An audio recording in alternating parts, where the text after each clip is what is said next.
Mukjizat yang kedua adalah perjalanan Nabi, yaitu Rihlah As-Samawi, perjalanan Rasulullah SAW dari Masjid Aqsa sampai ke langit ketujuh, sampai kepada Sidratul Muntaha, bahkan sampai kepada Raf-Raf yang tidak boleh lagi makhluk sampai ke sana, hatta malaikat Jibril pun tidak bisa sampai ke sana. Anta in ikhtaraqta ya Muhammad, ikhtaraqta wa ana in ikhtaraqtu, anta in wa ana in ikhtaraqtu ihtaraqtu.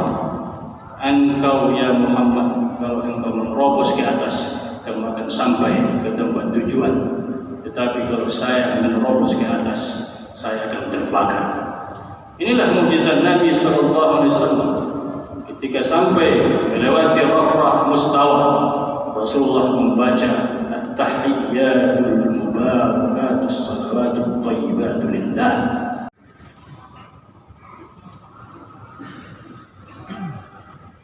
Alhamdulillah nahmaduhu wa nasta'inuhu wa nastaghfiruh wa na'udzu billahi min shururi anfusina wa sayyiati a'malina. Man yahdihillahu fala mudilla lahu wa man yudlilhu fala hadiya lahu. Asyhadu an la ilaha illallah wahdahu la syarika lahu wa asyhadu anna Muhammadan abduhu wa rasuluhu la nabiyya ba'dahu. Qad ballagha ar-risalah wa adda al-amanah wa nasara al-ummah wa kashafa al-ummah wa jahada fi sabilillah hatta ataahu al-yaqin. Allahumma shalli wa sallim ala sayyidina wa habibina Muhammad wa ala alihi wa sahbihi ajma'in. Amma ba'd. Fa ya ibadallah, usikum wa iyaya bi taqwallah wa ta'atihi la'allakum tuflihun. وقد قال الله سبحانه وتعالى في القرآن العظيم: أعوذ بالله من الشيطان الرجيم. يا أيها الذين آمنوا اتقوا الله حق تقاته ولا تموتن إلا وأنتم مسلمون. وقال الله سبحانه وتعالى: أعوذ بالله من الشيطان الرجيم. فاتقوا الله ما استطعتم واسمعوا وأطيعوا وأنفقوا خيرا لأنفسكم ومن يوق شح نفسه فأولئك هم المفلحون. Sadaqallahul azim. Para hadirin jemaah rahimakumullah, tidak jemu-jemunya khatib berwasiat kepada kita semua. Marilah kita membekali diri kita dengan takwa kepada Allah Subhanahu wa taala. Imtithalu awamirillah wajtinabu nawahih.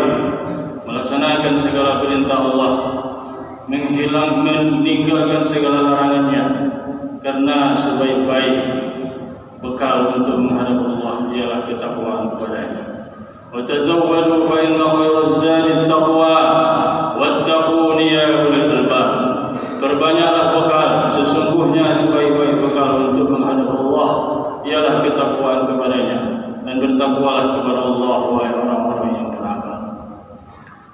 Para hadirin jemaah rahimakumullah, kita bersyukur kepada Allah Subhanahu wa taala karena pada hari ini kita berada pada hari yang mulia, bulan yang mulia, tempat yang mulia. Hari yang mulia karena kita berada pada hari Jumat, Sayyidul Ayyam, pimpinan dari hari dalam satu minggu. Bulan mulia kita berada pada bulan Rajab, menantikan tanggal Isra Mi'rajnya Nabi Muhammad SAW pada tanggal 27 Rajab. Tempat yang mulia kita berada di masjid. Masjid yang mulia ini karena tidak ada tempat yang paling terhormat di permukaan bumi ini selain daripada masjid Allah Subhanahu wa taala. Para hadirin jemaah Jumat rahimakumullah, bulan ini adalah bulan Rajab. Disebutkan di dalam hadis, walaupun hadisnya dhaif, tapi maknanya masyhur, diketahui oleh umat Islam. Rajab itu adalah bulan Allah. Dari segi maknanya populer sekali.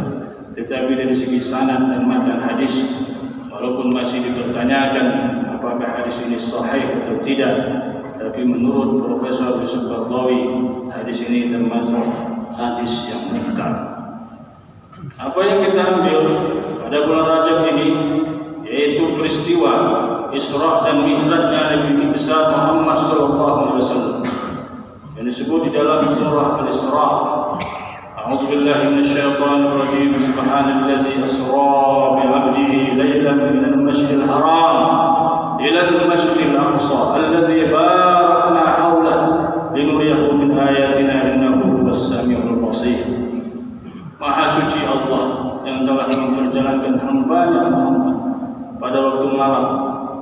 Asra itu artinya berjalan malam, ditambah lagi dengan lailan menunjukkan berjalan di waktu malam hanya dalam waktu yang singkat dari Masjidil Haram ke Masjidil Aqsa, yang mana Allah berkahi di sekitar Masjidil Aqsa.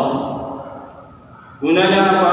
Untuk memperlihatkan ayat-ayat Allah Subhanahu wa taala. Sesungguhnya Allah Maha mendengar dan Maha melihat. Para ulama mengatakan barang siapa yang tidak percaya dengan peristiwa Isra dan Mi'raj, hukumnya kafir. Kafir. Kenapa? Karena peristiwa Isra disebut dengan kalimat asra, kalimatnya sharih, jelas. Akan tetapi bagi orang yang tidak beriman dengan peristiwa Mi'raj, hukumnya tidak sampai kepada kafir, minimal hukumnya fasik. Kenapa? Karena kalimat Mi'raj dalam konteks Mi'rajnya Nabi ke langit itu tidak disebutkan secara sharih, hanya dijelaskan dengan kalimat yang tidak sharih bahwa Nabi SAW sampai ke Sidratul Muntaha. Oleh sebab itu kita sebagai umat Islam menyikapi tentang peristiwa Isra dan Mi'raj adalah merupakan ujian iman. Ujian iman lebih berat daripada ujian pandemi, lebih berat daripada ujian COVID yang kita alami sekarang ini. Kenapa demikian? Dengan peristiwa COVID belum pernah kita mendengar orang murtad ramai-ramai.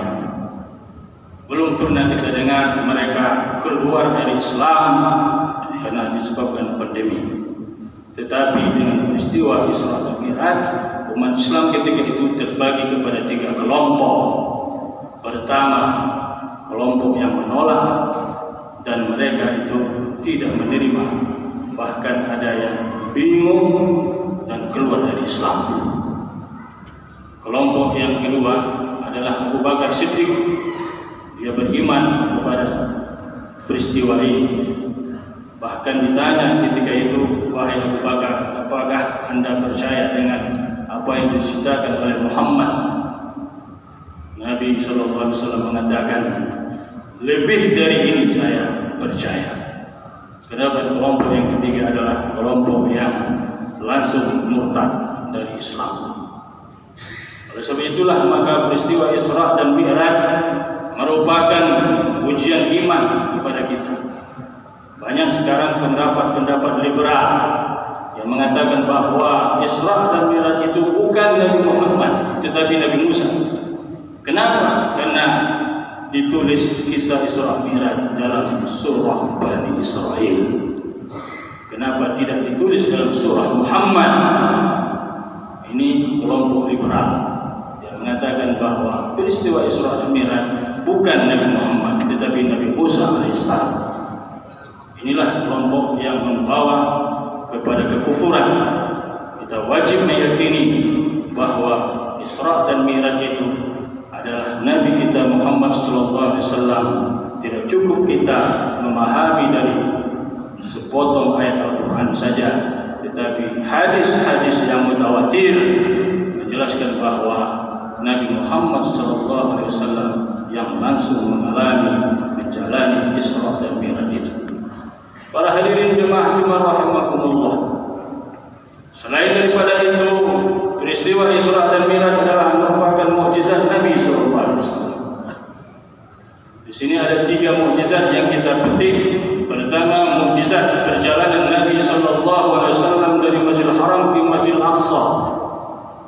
hanya ditempuh ketika itu durasinya tidak sampai dingin tempat tidur yang ditempati oleh Rasulullah, masih hangat tempat tidur yang ditempati oleh Rasulullah, sudah kembali lagi Rasulullah ke tempat tidur.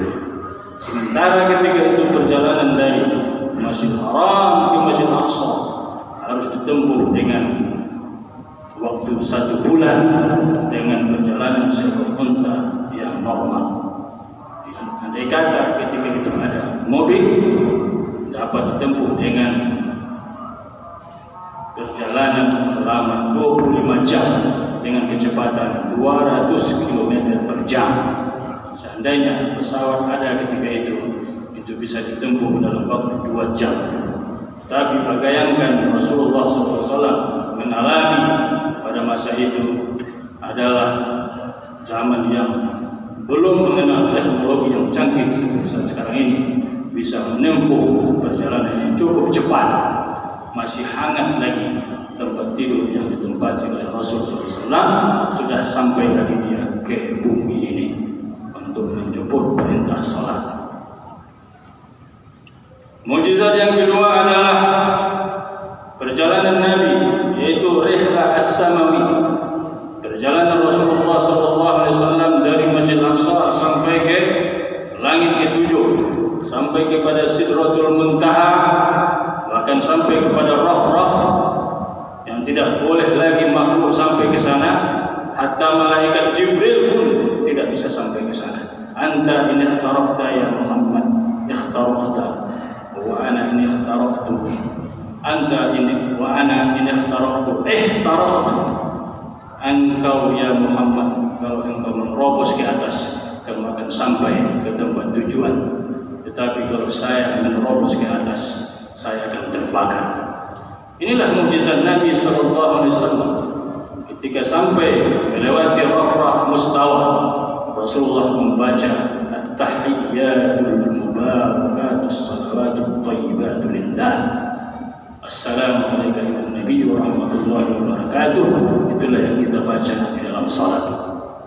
Disitulah Rasulullah menerima perintah salat.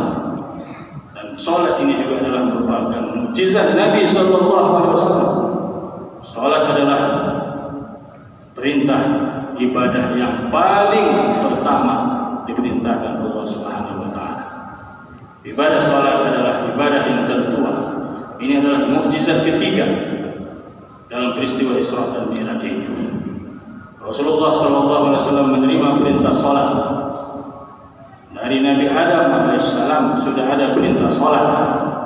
Nabi Adam hanya melaksanakan salat subuh, Nabi Yunus hanya melaksanakan salat asar, Nabi Yakub melaksanakan salat maghrib, Nabi Muhammad SAW melaksanakan 5 waktu salat ini. Pada siapa yang meninggalkan salat, para ulama telah memberikan sanksi, hukumnya adalah fasik. Sanksi dunianya paling berat hanya ditakzir, tidak sampai dia dihalalkan darahnya, kecuali menurut mazhab Hambali. Orang yang sudah diperintahkan salat, diingatkan tidak juga mau salat, bahkan dia mengingkari kewajiban salat, kata Imam Ahmad bin Hanbal, dia mengatakan hukumnya adalah kafir dan halal darah. Bagi orang yang tidak melaksanakan salat, mereka itu sepakat, jumhur ulama mengatakan hukumnya fasik, tidak sah mewalikan anaknya ketika mau menikah, tidak sah menjadi saksi, karena mereka adalah orang-orang fasik.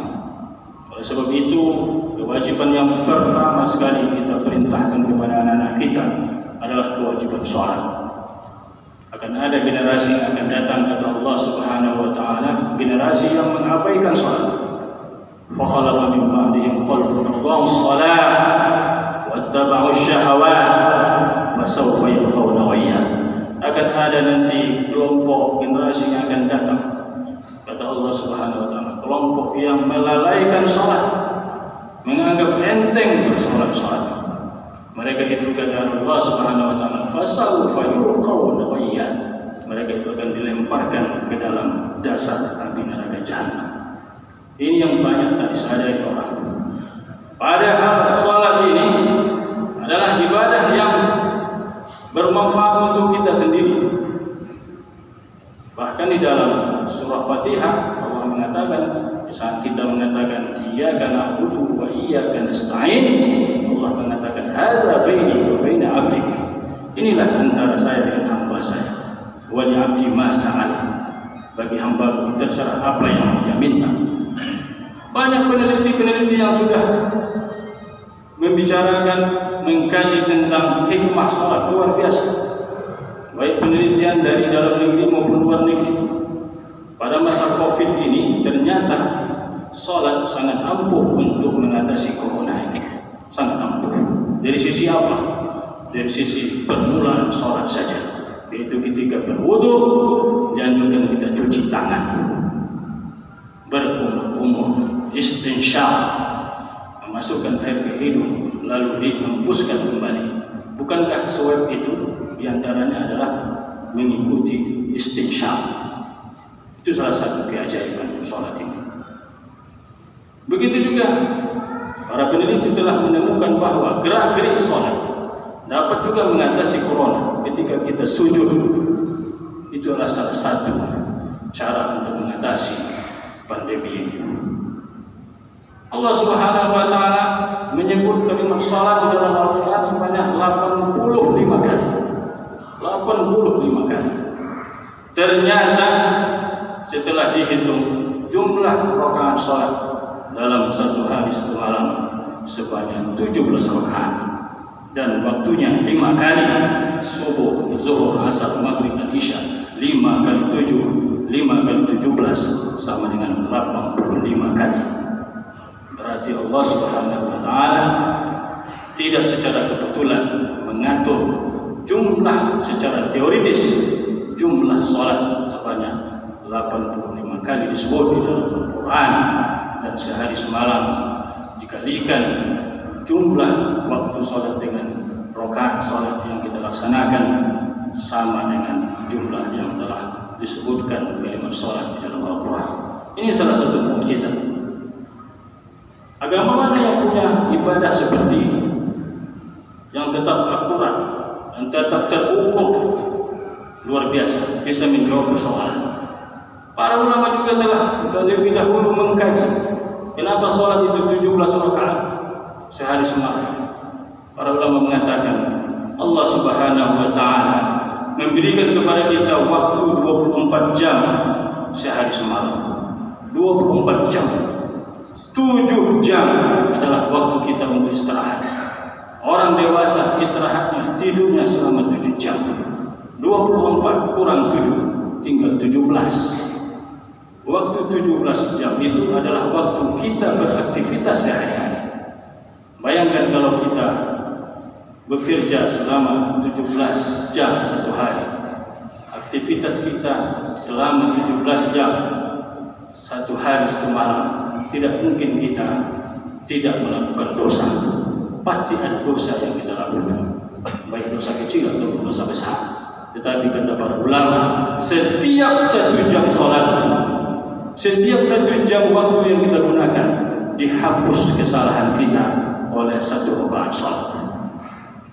17 jam waktu yang kita gunakan, dihapus kesalahan kita oleh 17 rakaat salat sehari semalam. Sedangkan waktu tidur selama 7 jam itu tidak dihitung, karena orang yang tidur tidak ada dosa dan pahala bagi mereka. Bayangkan Allah Subhanahu wa taala memberikan kepada kita, menitahkan kepada kita ibadah yang rasional, ibadah yang bisa menjawab segala persoalan. Kalau Anda mengatakan bahwa kita sekarang ini sangat jenuh, bagaimana cara menghadapi kemungkaran yang bertebar di mana-mana, kita buka organisasi ini yang tugasnya untuk memberantas kemungkaran, dibubarkan. Kita sibuk, jenuh kita, bagaimana apa yang kita lakukan urus untuk mengatasi kemungkaran. Allah sudah menyebut di dalam Al-Quran, aqimis shalah, inna sholata tanha 'anil fahsya'i wal munkar. Tegakkan salat. Sesungguhnya salat dapat mencegah dari persoalan kekejian dan kemungkaran. Man lam tanhahu salatuhu 'anil fahsya'i wal munkar fala salata lah. Barang siapa yang tidak berhenti daripada perbuatan keji dan munkar, maka salatnya tidak dihitung, kata Nabi sallallahu alaihi wasallam. Bersyukur kita kepada Allah Subhanahu wa taala karena perintah salat ini yang masih tetap disenangi oleh umat Islam. Belum tahu lagi masa akan datang, mungkin ada kelompok-kelompok munafik yang tidak senang dengan salat. Sebahagian syariat Islam banyak yang sudah tidak disenangi oleh kelompok-kelompok munafikun, seperti menutup aurat, berjilbab. Sudah banyak orang yang tidak senang. Tapi alhamdulillah perintah salat ini belum ada lagi yang menggugat. Sebelum itulah mari kita melaksanakan salat ini dengan sebenar-benarnya. Karena orang-orang yang salat adalah orang yang sukses dunia akhirat. Qad aflahal mu'minun allazina hum fi salatihim khashi'un. Beruntunglah orang yang mukmin yang mana mereka dalam salatnya khusyuk. Barakallahu li wa lakum fil Qur'anil azim. Wa nafa'ani wa iyyakum bima fihi min ayati wa dzikril hakim. Wa taqabbal minni wa minkum tilawatahu innahu huwas samiul alim. Aqulu qawli hadza fa astaghfirullah li wa lakum wa liwalidayya wa liwalidaykum wa lisa'il muslimin wal muslimat fastaghfiruhu innahu huwal ghafurur rahim.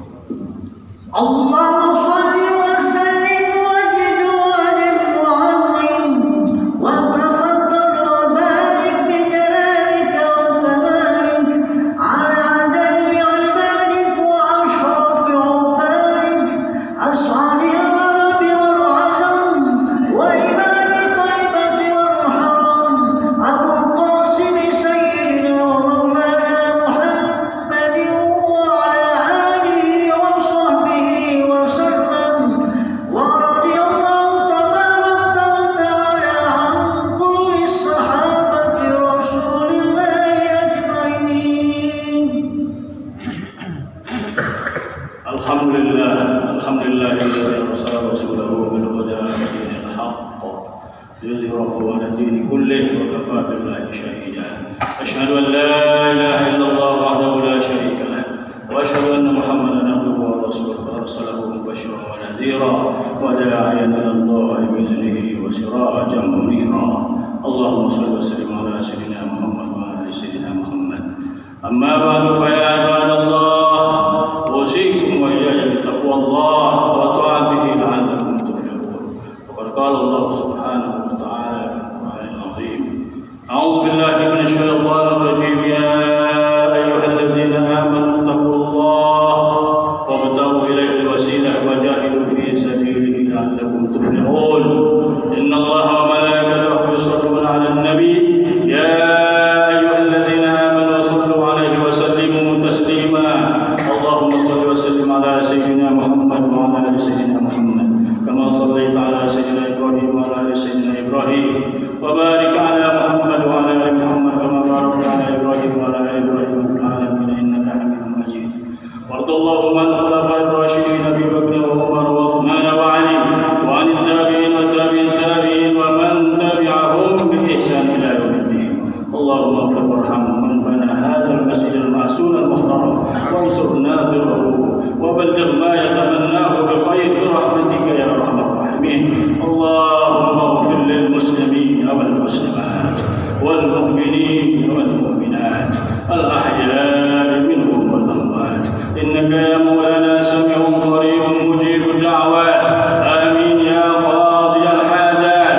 Allahumma ansur al islam wal muslimin. Allahumma ansur al mujahidin fi kulli makan ya rabbal alamin. Allahumma irfa' 'anna al bala' wal waba' wal ghala' wal fahsya' wal munkar was suyuf al mukhtalifah wash shada'id wal mihan wal fitan ma dhahara minha wa ma batan min baladina hadha khassah wa min kulli buldan muslimin 'amma innaka 'ala kulli shay'in qadir.